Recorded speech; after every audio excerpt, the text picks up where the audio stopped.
প্রিয় ভাই, যদি আমাদের চরিত্রগুলোকে আমরা হেফাজতে রাখি, বিশেষ করে যুবক ভাইদেরকে বলবো, যুবতী বোনদেরকে বলবো, এতদিন যা হয়েছে সেটাকে যদি অতীত রেখে জীবনের নতুন পৃষ্ঠা খুলি, আমার চোখ কোন পরনারীকে দেখবে না, আমার চোখ আল্লাহর ভয়ে পানি ছাড়বে, আমার চোখ আল্লাহর কালাম পড়বে, মায়ের চেহারা দেখবে, বাবাকে দেখবে, হালাল জিনিস দেখবে, হারাম জিনিসে চোখ দেখবে না।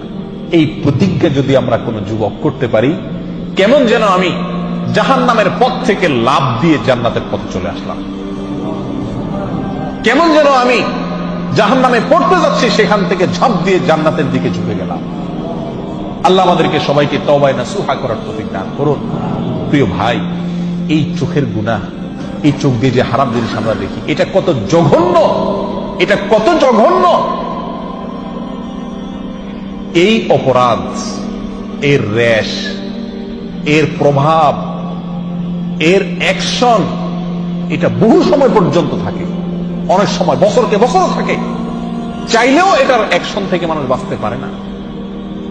আপনি একটি অন্যায় কাজ করছেন, একজনকে একটা গালি দিচ্ছেন, এটার আর রেশ থাকে না, বরং পরক্ষণে মনে উঠলে খারাপ লাগে যে লোকটাকে গালি দিলাম, ঠিক না বেঠিক?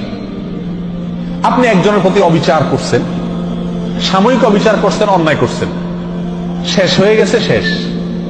কিন্তু আপনি চোখ দিয়ে একটা হারাম জিনিস দেখছেন, সেটা মোবাইলে হোক, টেলিভিশনের পর্দায় হোক, সিনেমার পর্দায় হোক, কাগজে প্রিন্ট করা হোক, অথবা রাস্তাঘাটে হোক, এই হারাম জিনিসটা দেখে আসার পরে আপনি নামাজে দাঁড়াইছেন, ওযু করে সিজদায় গেছেন, আল্লাহর সবচেয়ে কাছাকাছি চলে গেছেন সিজদায়, ঠিক না ঠিক?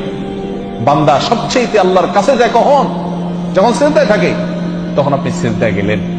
প্রিয় ভাই আমার, আপনার চোখের সামনে তখন ভাসে উঠে ওই মহিলা যাকে আপনি দেখে আসছিলেন, ঠিক না ঠিক? এমনও হয় মাসকে মাস চলে গেছে, বছরকে বছর চলে গেছে, কিন্তু সেই গুনাহের স্মৃতি মাথায় ভেসে উঠে। আপনি আছেন সিজদায়, করতেছেন আল্লাহর ইবাদত, কিন্তু আপনার অন্তর গুনাহ করতেছে, অন্তর জেনা করতেছে, নামাজের মধ্যে আপনি জেনা করতেছেন, রোজা রেখে আপনি জেনা করতেছেন, ঠিক না বেঠিক? এত জঘন্য গুনাহ এই চোখের গুনাহ।